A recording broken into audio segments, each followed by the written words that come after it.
Since 2011, the Messages app on Apple iOS devices has been able to send iMessages. iMessages do lots of the same stuff that regular text messages do, but there are some maddening additional features that provide insight into the actions or inactions of your text mates. For example, iMessage will tell you when your message has been delivered, and if the recipient has read receipts enabled, it will tell you once they've read it. This is a big deal because for countless iMessengers, the world was a better place before they realized that their friends are definitely ignoring them. 2 years ago, Casey Johnson, writing for Ars Technica, even wrote that read receipts, quote, make our lives miserable. Buzzfeed, a couple months ago, compiled all of these gifs just to complain about read receipts. I totally understand wanting a read receipt ceasefire. It's sort of aggressive, or I guess passive aggressive, to knowingly have your read receipts turned on, read a message, and not respond. Read receipts have been around in some form or another since the late 18th century.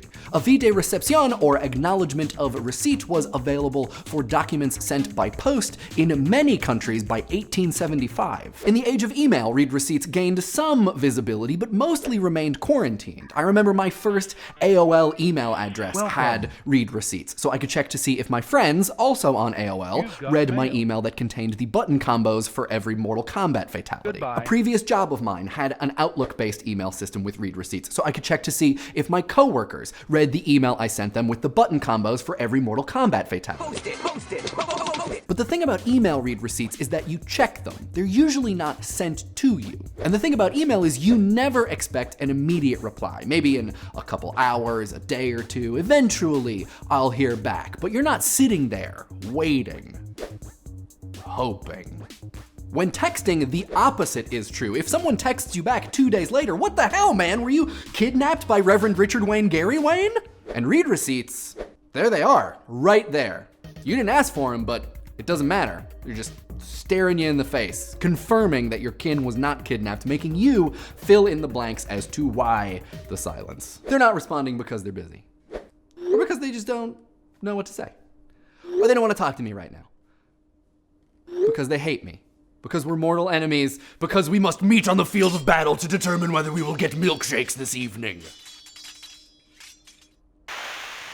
We could view this problem as a semiotic one, a problem of determining the meaning of a sign. In this case, a read receipt in the absence of a response. What does it mean? Using the Peircean method, we can break a sign down into 3 parts like this. The read receipt is an example of something called the representamen, or sign vehicle, the thing delivering the sign we're trying to suss out. The meaning made in our minds by the sign vehicle is called the interpretant, or sense. It's what we make up here in response. And finally, the object is what the sign vehicle refers to, its actual meaning. In this process, the object is always hidden. If it weren't, its meaning would be obvious and we wouldn't have to make it. So we do mental work called semiosis to make sense, which aims to approximate the object's reality. Take, for example, the written out word roller skates. This word, as a symbol, produces in you your unique idea of roller skates based upon its reference to some abstract concept of what roller skates are. Now, the thing with read receipts is that their object, the thing that they mean, in addition to their literal meaning, is that it's particularly complex, due in no small part, I'm sure, to its social nature. We're not only trying to create meaning, but meaning intended by another person with thoughts and feelings and opinions, and with whom we may have a relationship and a history, and maybe we know them really well, but then why aren't they responding to my text messages? I don't know if you've tried lately, but reading someone else's mind, especially via iMessage, is pretty difficult. And so in our minds, trying to construct their minds, that object could be anything. We plumb the depths of our experience for possible sense. What object is referenced by this read but no response sign vehicle? And maybe indicating something about human nature, we usually dredge up something negative, like the necessity to do battle over a text message about milkshakes.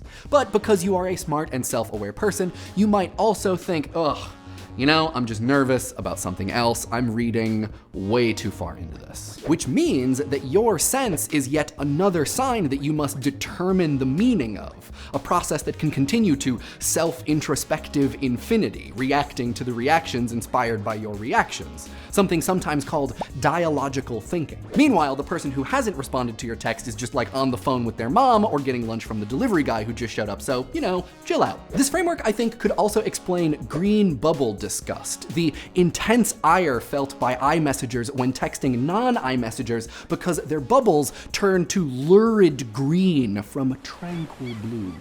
Writing at the beginning of this year for Medium, Paul Ford documented the sometimes less than charitable attitude iMessengers have when texting with green bubbles. He explains it as a kind of social pressure. Apple surely knows what they're doing, creating two classes of people signified by their bubble colors. And these angry folks are just playing along. Ford only mentions something that I would dwell on, though. iMessage doesn't change your textmate's bubbles based on their technology. It changes yours. Their bubble on your iPhone, assuming you use one, is always gray, no matter what. iMessage indicates something about someone else's technology by changing the way you look to yourself. How do I know myself? Which makes sense given how Apple explains the feature.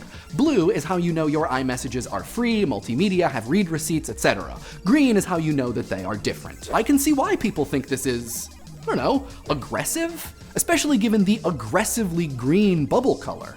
There is no way that Apple doesn't know this is hideous. It's like a burro taxi crossed with an Xbox game case that got caught in the teleporter from The Fly with a sour apple airhead. It's come on. Ugh.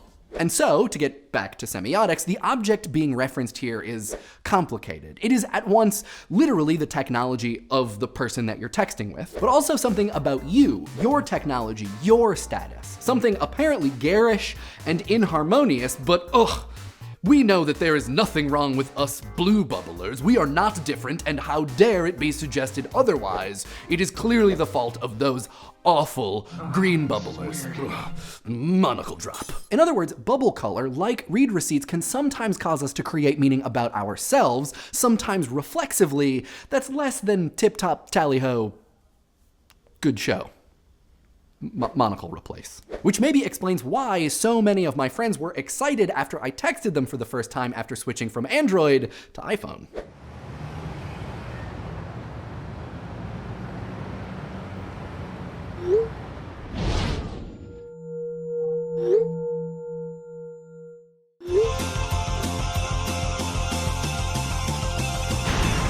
What do you guys think? What meaning is contained, either purposefully or not, in read receipts and changing bubble colors in iMessage? Let us know in the comments, and green bubble, blue bubble, or bubble tea, all are welcome to subscribe to Idea Channel.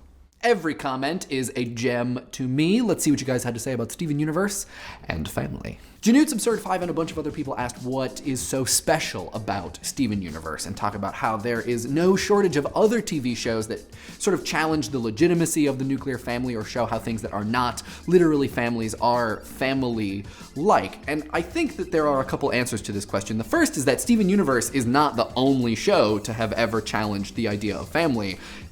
I think it's a good one, but I don't ever want to suggest that it's the only one. KevMhen0 on the subreddit talks about a couple of the things that make Steven Universe meaningful as a depiction of family, and there are things like it doesn't ever make explicit the fact that this conception of family is as good as the others. It just shows how it is, and in doing that, it doesn't shy away from the fact that families have problems, and I totally agree with that. I would also add that, the context of Steven Universe is also really important. I don't want to say that it's important that it's a show for kids, because I don't know that that's a non-controversial statement to make, but I think that it's fair to say that, the network that Steven Universe is on, the other shows that it's around, makes it significant in a way, even if it doesn't make it completely and totally unique. Fostex asks a really good question about the distinction between family and community, and whether or not the way the word family was used in last week's episode, you could just replace it with the word community. And I think there were a bunch of good responses to this question, even though they weren't trying to respond to this question. For William Duke, the distinction appears to be made by proximity, that there are certain members of a community